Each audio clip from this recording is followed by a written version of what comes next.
Ouais, j'ai souffert. J'ai souffert parce que, en plus, quand on est une jeune femme, on évite une proie. On évite une proie pour les hommes, pour les femmes aussi. Excuse-moi. Euh, Quand j'étais plus jeune, j'étais très très jeune, j'ai été abusée sexuellement et c'était très compliqué de, tu sais, de porter un lourd secret. Un proche qui touche un enfant qui a confiance en ce proche, on ne comprend pas. On sait qu'il y a quelque chose de pas normal. Quand je parle de cette petite fille, je suis désolée pour la maquilleuse. Quand je parle de cette petite fille, c'est pas... Oui, elle s'appelle Solène, mais c'est un autre corps. Je veux plus ressentir la souffrance que j'ai ressentie quand j'étais petite fille. Le miroir. Pour certains, il est un ennemi, alors que pour d'autres, il est un ami. En un regard, il révèle nos vérités profondes. Le miroir capture l'authenticité de nos expressions. Il fait tomber nos masques. Il permet à l'âme de se dévoiler. Le miroir est le reflet de notre passé, de notre présent. Il est notre histoire. Le miroir. Alors, êtes-vous prêt pour un voyage au-delà des apparences ?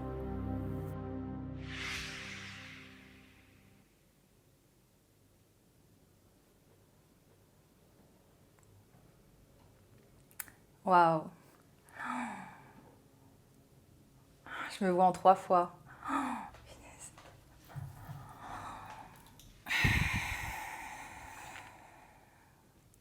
C'est bizarre de se retrouver comme ça, très proche de soi, vraiment de plein pied, et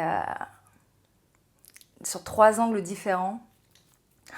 Waouh, je sais pas quoi regarder. Je sais pas si je dois regarder mon visage, je sais pas si je dois regarder mon corps, ce que je porte, mes cheveux. Je sais pas par quoi commencer. Bienvenue Solène face au miroir. Salut Sam. C'est ma voix qui va t'accompagner Solène tout au long de cette expérience, une expérience particulière. Nous ne connaissons pas la conclusion de cette expérience, on ne sait pas où nous allons aller tous les deux, mais ma voix va t'accompagner face à ce reflet, face à ton reflet. Solène, qui es-tu ? Je m'appelle Solène, j'ai 26 ans, j'habite à Paris et je suis franco-algérienne, donc ma maman est algérienne et mon papa français, donc j'ai cette double culture. Et, j'en parle parce que quand je me regarde dans la glace, je vois les traits de mon père, je vois les traits de ma mère et je trouve ça beau. Quel trait de ton père tu as pris ?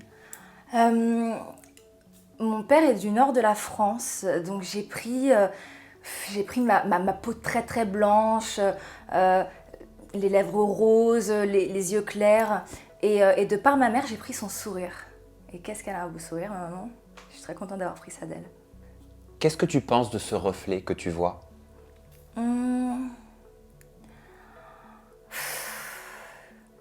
J'arrive pas à me regarder en me disant est-ce que je suis jolie ou pas jolie, mais je me regarde comme un individu, je dirais, complexe ou qui a vécu des choses et ça se voit sur son visage. Je le vois vraiment comme ça. Je vois ces traits d'histoire sur mon visage, plus que une fille blonde aux yeux bleus, maquillée ou pas maquillée. De prime abord, les gens pensent quoi de toi, de ton physique ? Je pense que quand on ne me connaît pas et quand on me voit pour la première fois, on peut penser que voilà, je suis cette blonde, les yeux clairs, ce côté sulfureux, voluptueux, cette fille aussi qui a peut-être beaucoup d'assurance et inaccessible. Je pense que c'est l'image que je renvoie, peut-être ce côté un petit peu hautain aussi. Qu'est-ce que les gens ne voient pas de ton histoire et que toi tu vois face à ce miroir ? Waouh, beaucoup de choses, beaucoup de choses. Beaucoup de souffrance, je dirais. Beaucoup de questionnements, beaucoup de doutes, beaucoup de remises en question, beaucoup de choses. Tu te trouves belle, Solène? Waouh. Je me trouve jolie, peut-être à travers le regard des autres parce qu'on me le dit. Mais moi, personnellement, j'arrive pas à me trouver jolie. Est-ce qu'on a déjà essayé de te faire souffrir parce que tu es belle? Hum, ouais. Oui, je pense que déjà, les rapports femmes-femmes sont très très compliqués quand on est jolie. Et avec les garçons, c'est compliqué aussi parce qu'on est tout de suite vu comme un objet de séduction, un objet sexuel aussi. Et, euh, et, et finalement, ça se traduit par une solitude. Donc, je suis quelqu'un de très seul et ça me plaît, mais c'est une souffrance aussi parce qu'on est très peu entouré finalement, par son physique. Ton physique t'a isolée? Ouais, je pense. Je pense. Mais peut-être que je l'ai cherché aussi, peut-être, et j'aime cette solitude. J'aime être seule euh, parce que j'ai appris à apprécier ma propre compagnie, je pense. T'as déjà eu des complexes? Ouais, plein. Physique? Physique, je trouve que j'ai de grosses fesses. Euh, mon nez, quand j'étais plus jeune, je trouvais qu'il était plus gros que mon visage où j'avais des traits plus fins. Euh, ouais, j'ai mon deuxième orteil qui est plus grand que mes autres orteils. Donc, ah, j'ai jamais eu de complexes qui m'ont réellement gâché la vie parce que j'ai travaillé dessus aussi. Mais ouais. J'ai eu et j'ai quelques petits complexes. Tu as déjà fait de la chirurgie esthétique? J'ai refait mon nez une fois. T'avais quel âge? J'avais 20 ans. Pourquoi tu l'as refait? Je l'ai refait parce que je trouvais qu'il ne sciait pas parfaitement avec mon visage, qu'il était plus large que mes traits de visage qui étaient plus fins. Qu'est-ce qu'elle a changé, cette chirurgie esthétique, pour toi? Je pense qu'elle m'a beaucoup aidée. Elle m'a beaucoup aidée à passer à autre chose, à me dire tiens, ça c'est fait, c'est une étape qui a été faite. Tu peux concentrer ton énergie, tu peux te concentrer sur autre chose. C'est une pression sociale d'être belle? Oh.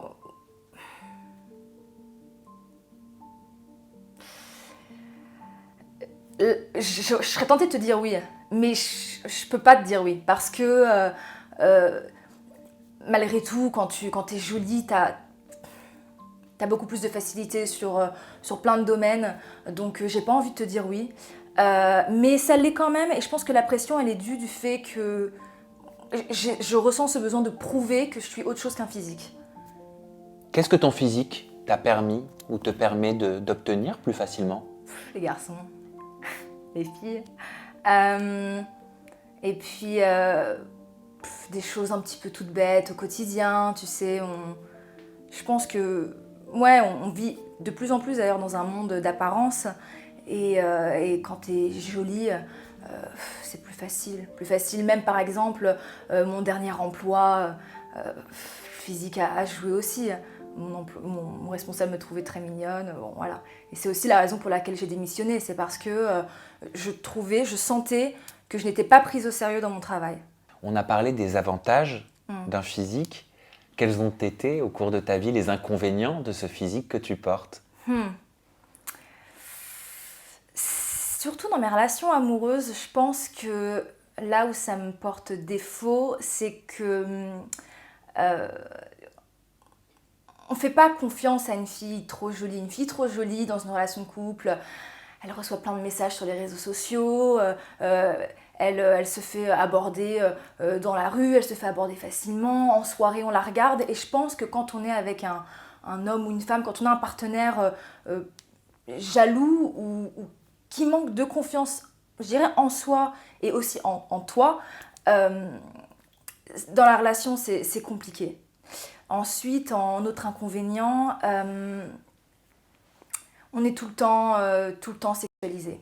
Tout le temps. Ouais, on est la fille jolie, la fille mignonne. Tu sens le regard des hommes dans la rue? J'ai appris à ne plus y faire attention. Et maintenant, dans la rue, Je mets mes écouteurs, parfois je mets même une capuche. J'ai pas envie qu'on m'embête. Tu sens le regard des femmes en public? Je ressens plus le regard des femmes que le regard des hommes, ouais. Ouais. Parce que nous, les femmes, on a cette tendance à vouloir se rassurer, donc nous comparer. Donc, paradoxalement, je ressens plus le regard des femmes que le regard des hommes. T'as déjà vécu les foudres d'une femme? J'avais une très bonne amie, c'était ma meilleure amie quand j'étais plus jeune, qui m'avait mise à l'écart parce que son copain, peut-être une fois, avait fait une remarque en disant qu'il me trouvait jolie. Et en fait, de meilleure amie, c'est devenu une parfaite inconnue ensuite. Donc ça n'a jamais été frontal, elle ne m'a jamais dit en face que le souci était ça, que son copain avait fait une réflexion ou autre, mais je l'ai senti et je l'ai payé par la suite. Ouais. Et ça m'a fait beaucoup de peine. Parlons justement de ce corps, de cette enveloppe corporelle qui est quelque part ton vaisseau sur cette terre, le temps de ta vie. Comment tu le trouves, ce corps que tu portes? Écoute, je le trouve en bonne santé. J'ai mal nulle part et je me trouve jolie aussi. Je me trouve jolie aussi parce que j'aime mettre aussi des vêtements qui peuvent me mettre en valeur. Et je suis contente d'avoir le corps que j'ai. T'as déjà fait de la chirurgie sur ton corps? Est-ce que je dois tout te dire, Sam? On ment pas au miroir. J'ai refait ma poitrine. T'as refait ta poitrine? T'avais quel âge? Et c'est très récent. C'est très récent, c'était il y a 3 mois. Mes nouveaux bébés. Pourquoi? Écoute, je vais être très honnête avec toi, c'était même pas un complexe. Honnêtement, je m'étais presque juré que jamais je referais ma poitrine, sauf après une grossesse ou je sais pas, un événement de la vie qui ferait que.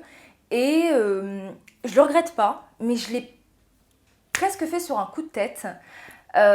Tout simplement parce que, par souci esthétique, je voulais peut-être une poitrine qui soit plus pleine et qui remplisse un petit peu plus mes dessous ou mes vêtements. Mais je regrette pas, mais c'était peut-être un caprice.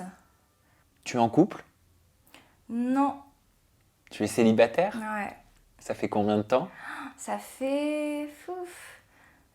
Je dirais que ça fait 6 mois. Ça te manque, l'amour? Ouais, bien sûr. Bien sûr que ça me manque. Ça me manque d'être avec quelqu'un, de partager avec quelqu'un, d'avoir un petit copain, mais de construire aussi ma vie de femme avec quelqu'un. Ça me manque, ouais. Le physique est important pour toi? Chez l'autre? Je pense que ce serait hypocrite de te dire non, mais j'ai pas envie de te dire un grand oui, pour la simple et bonne raison que je pense qu'aujourd'hui, je place mes attentes et mes exigences sur d'autres critères. Et ce serait de mentir que dire le physique ne compte pas.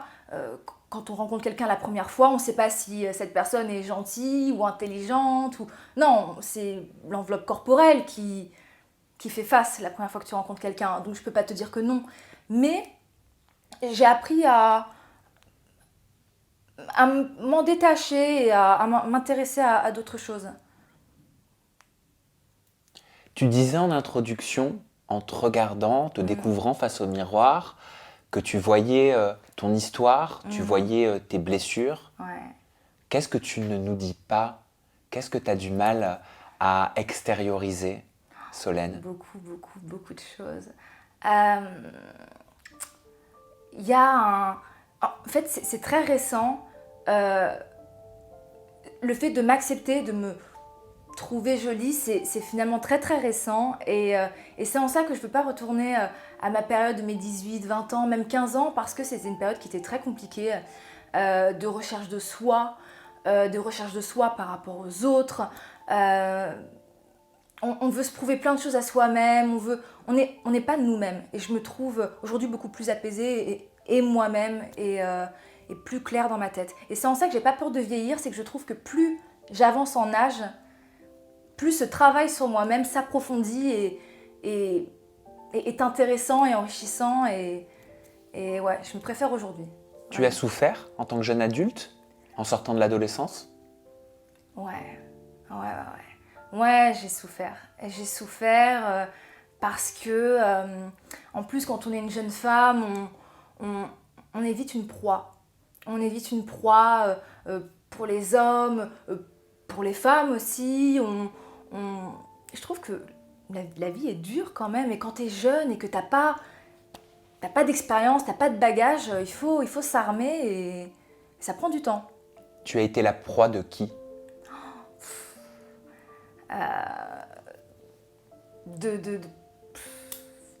De personnes mal intentionnées, de personnes mal intentionnées. Excuse-moi. Quand j'étais plus jeune, j'étais très très jeune, j'ai été abusée sexuellement et c'était très compliqué de porter un lourd secret. J'ai décidé d'en parler en fait à l'âge de 15 ans. Donc à mes 15 ans, ça a été une réelle libération puisque tu te libères d'un poids, tu te libères d'un lourd secret qui te suit, mais je dirais peut-être de mes 4 ans à mes 15 ans, ce qui est presque 10 ans, tu vis dans la peur, tu vis sous l'emprise de quelqu'un d'autre. Parce que tu partages un lourd secret avec quelqu'un, et si tu révèles ce secret, tu détruis la confiance de cette personne, c'est très très compliqué quand tu grandis en ayant été victime d'abus sexuels. Et ce qui se passe, c'est que tu construis ton image en étant très très jeune, sexualisé et objet sexuel. Et c'est un très très très long cheminement, je trouve, que de se détacher de ça et de se dire mais je suis autre chose qu'une fille qu'une fille pour le sexe. Tu as été abusée de tes 4 à 15 ans? Ouais. C'est long. C'est long, c'est très très long et ouais, c'est très très long. C'était un proche? C'était un proche de la famille, ouais. T'avais pas les cartes à ce moment-là? Tu ne savais pas que c'était pas normal? Non. Et quand on est petite fille, tout se mélange. Un proche qui touche un enfant qui a confiance en ce proche, on ne comprend pas. On sait qu'il y a quelque chose de pas normal, mais on ne comprend pas. On comprend pas si c'est de l'amour. Est-ce une forme d'amour? Quand on est jeune aussi, on n'est pas sexuel. Donc que quelqu'un rentre dans ton intimité, dans ta sexualité, c'est très très perturbant. Et tu grandis justement avec cette image de toi comme n'étant qu'une fille faite pour ça finalement. Et c'est en ça que c'est important d'en parler, de se libérer de ça et de réellement déjà de passer par autre chose et de commencer ce deuxième travail sur soi qui est celui de se dire je suis beaucoup plus que ça et je ne suis pas qu'une femme qui sert d'objet sexuel pour des pratiques perverses. À quel âge, Solène, t'as pu te libérer? Et je suis vraiment désolée pour ce qui t'est arrivé, ça me touche beaucoup. Ouais. Je suis partagée, à la fois j'ai envie de pleurer et en même temps excuse-moi, c'est... Je te parle d'une petite fille comme si c'était plus moi. Oui. Tu vois, j'ai fait mon maximum, et encore aujourd'hui, pour me dire que cette petite fille, elle fait partie de moi. Mais je le mets de côté et je pense que je me suis vraiment reconstruite. Tu t'es dissociée de cette petite fille? Bien sûr. Par défense, peut-être? Mais même encore aujourd'hui. Quand je parle de cette petite fille... Je suis désolée pour la maquilleuse. Quand je parle de cette petite fille, c'est pas... Oui, elle s'appelle Solène, mais c'est un autre corps. Je veux plus ressentir la souffrance que j'ai ressentie quand j'étais petite fille. Donc, voilà. À quel âge t'as pu te libérer de cette souffrance, Solène? Je pense que le travail a commencé à partir du moment où... le travail a réellement commencé à partir du moment où j'ai pu en parler, donc à 15 ans. Et à mes 18 ans, d'ailleurs, il y a eu un procès. Et donc j'ai revu mon agresseur pour la dernière fois dans un tribunal. Et ouais, là, le travail a réellement commencé. Quand il y a une sanction judiciaire, tu passes à autre chose. C'est comme si l'ordre du monde, l'équilibre du monde était rétabli parce qu'il y a eu une justice. Quelle sanction a-t-il eu?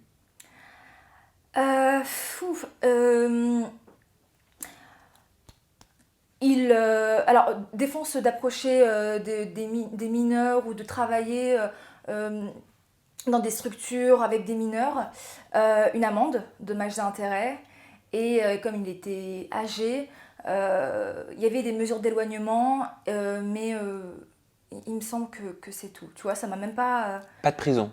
Non, pas de prison. Pas de prison de par son âge. T'as pu lui parler? Non. Non, et j'avais pas envie de lui parler. J'avais assez entendu, j'avais assez souffert, j'avais assez... Non, j'avais plus rien à lui dire. Tes parents devaient être révoltés? Ouais, c'est un choc. Encore plus quand il s'agit d'un proche. Il y a une trahison à tous les niveaux. Et puis on touche à leur petite fille. C'est... Non, ouais, mes parents... dévastés. Qu'est-ce que tu diras plus tard à ta fille, si t'en as une, quand tu deviendras maman? Ce que je lui dirais... Ouais.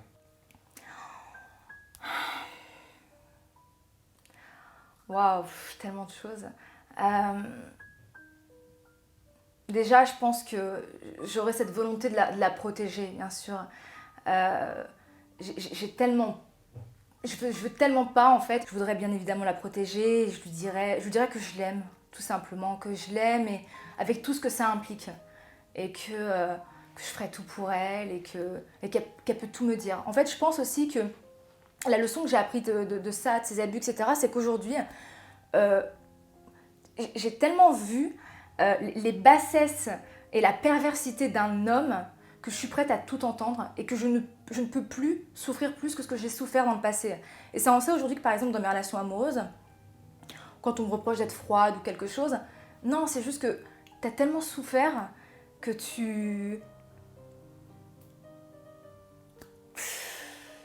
je me suis juré que plus jamais je pourrais souffrir plus que ce que je n'ai souffert dans le passé.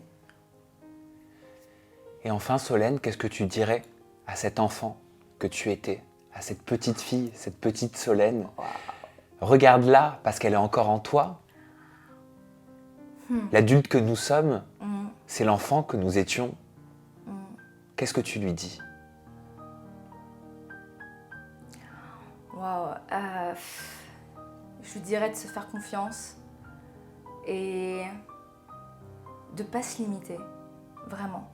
De vivre les choses à 200%, et on n'a qu'une vie. Donc, vivons les choses intensément et avec passion et bienveillance.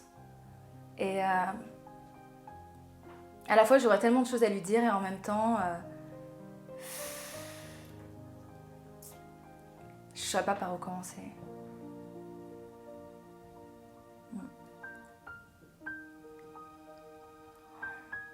Pour conclure, Solène, quel est le message que tu veux faire passer à ton reflet? Waouh. Aie confiance en toi, et ça va le faire. Ça va le faire.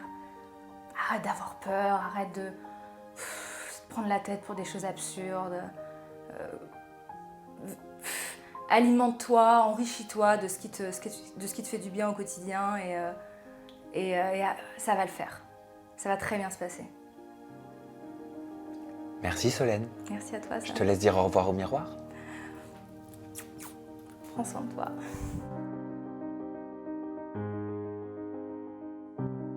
Le miroir. Pour certains, il est un ennemi, alors que pour d'autres, il est un ami. En un regard, il révèle nos vérités profondes. Le miroir capture l'authenticité de nos expressions. il fait tomber nos masques. Il permet à l'âme de se dévoiler. Le miroir est le reflet de notre passé, de notre présent. Il est notre histoire. Le miroir. Alors, êtes-vous prêt pour un voyage au-delà des apparences ?